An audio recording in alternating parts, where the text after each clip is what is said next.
Hi everybody and welcome back to Jaffa Cooks, and today I'll show you how to make a classic lemon tart. Before I start, if you haven't already subscribed to my channel, please do so. Click on the bell icon, get the latest updates, find out what I'm up to, and share with your family and friends. And if it works out for you, give me a big thumbs up.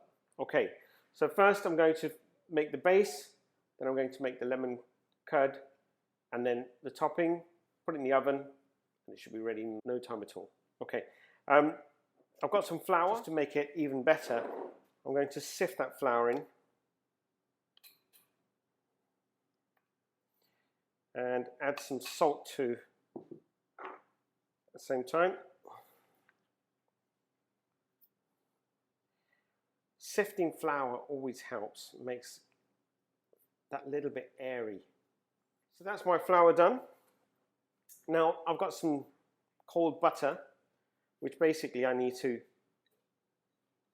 work into the flour, and very quickly, without spending too much time on it, just want to break that butter down and form breadcrumbs. Okay, so do rub it between the palm of your hands, and that way you're breaking down the lumps of butter even further.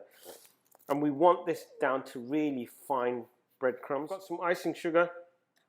I'm going to pop that in there, and I'm going to, without touching the dough with my hands, because the heat will carry on melting the butter. It will transfer from my hands and into the breadcrumbs, and then we'll end up with melted butter again, which we don't really want. I'm going to now work in the 2 egg yolks. Just pour that into the middle, carry on mixing it in, and slowly but surely we'll have our pastry dough forming in a minute. So I'm just going to, yep, it's still cold. I'm going to work this into the bowl. I'm not going to pour all the water in one go, and the reason is because if I overuse of water and it doesn't really require that much, then it'll be too late to remove that water. I'm just going to knead it for maybe a couple of minutes, and what I want to do then is cling wrap this and let it rest for about half an hour. Once that butter cools down, it's going to get very hard to then roll it back out. But if it's thin and it's not too thick, so you're basically forming it into a brick like that, it's easier to roll it out. Pop this in the fridge. I'll see you in about half an hour's time. Hi everybody, welcome back. My pastry's out of the fridge, and I'm going to start rolling this out. So before I do roll this out, I just wanted to speak about actually rolling the pastry out. So again, if you haven't got a rolling mat, a lot of people say, well, I haven't got a rolling mat, everything sticks. And that's fine. You can actually use 2 sheets of parchment paper. So one at the bottom and another one on the top. And this will also allow you to do a couple of things. One is to actually keep it from sticking to the base, and then you can always take the top off, and if you need to readjust it, you can quite easily as well. So I'm just going to show it both ways. If you check out my recipes, you'll find that most of the time I'm using rolling mat, but today I'm going to actually use 2 sheets of parchment paper. So I'm just going to quickly start pressing this out. Whilst we're doing this, if it starts cracking, that's fine. Don't worry, it's not a problem. Just use a little bit of flour just to make sure it doesn't stick and it's easier to roll out. So I'm going to carry on rolling mine out. Change the angle as well. So you carry on doing that, and I'll see you back in about 5 odd minutes. Welcome back everybody. So it looks like pastry is nice and rolled, and the purpose of this was to basically get it evenly rolled out. So as you can see, it's done nicely. And the next part of the process is basically to allow this to fit in this casing. Now I'm sure that a lot of people have done many different ways, but usually what people tend to do is use a lightly dusted rolling pin. And basically what we're going to do is roll the pastry onto the rolling pin. Before we allow pastry to touch the other pastry, just going to finely dust it again to refrain it from sticking. Doesn't have to be a whole load of flour, just a light dusting. I'm just going to place this over. This is where the sight comes into it. Now, if yours cracks, that's the beauty about pastry. We can always fix it and patch it up. I'm going to take some kitchen towel and actually stop touching it. And I'm going to push it to the edge using the kitchen towel.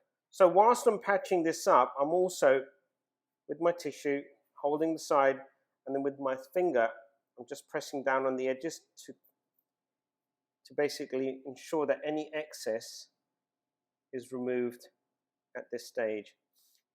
Right, so I'm going to pop this into the fridge for about 10 minutes, but before I do that, I'm just going to poke a couple of holes in the pastry base, and that will allow any heat to escape instead of making air pockets. Right? So that's it. I'm going to pop this in the fridge for about 15-20 minutes, bring it out, and then I'll show you how to lay this with beads and parchment paper. Get ready for the oven. See you in a minute. All right.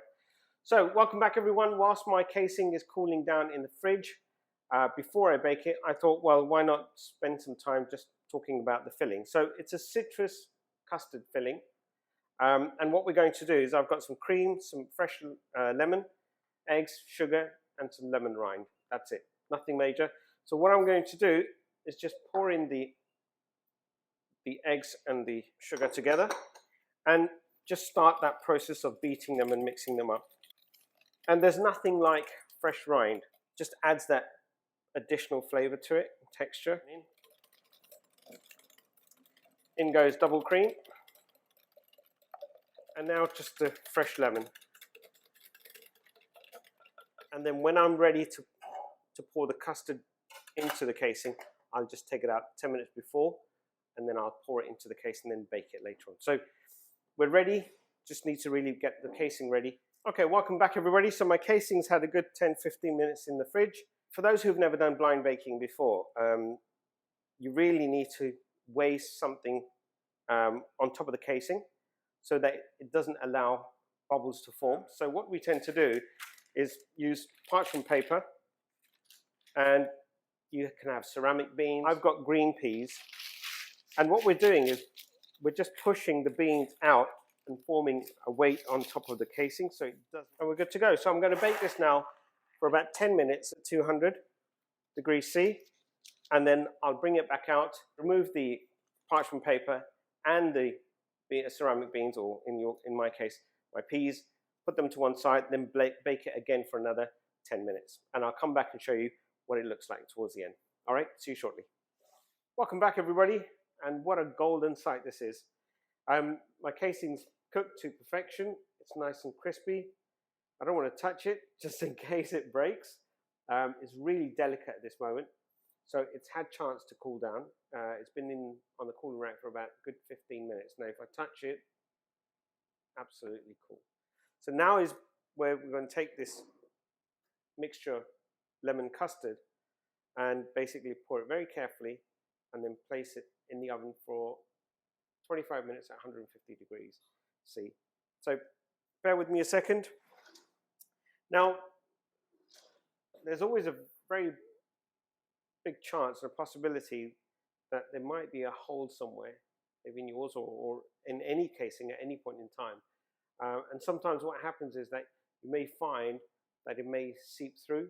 So for the first 10 minutes, do keep an eye on it, or just leave another tray underneath. So here goes. I'm just going to pour the custard on it. And you can see the custard has already started to set. So I'm going to now place this into the oven at 150 degrees for 25 minutes. I'll come back and show you what it looks like. See you shortly.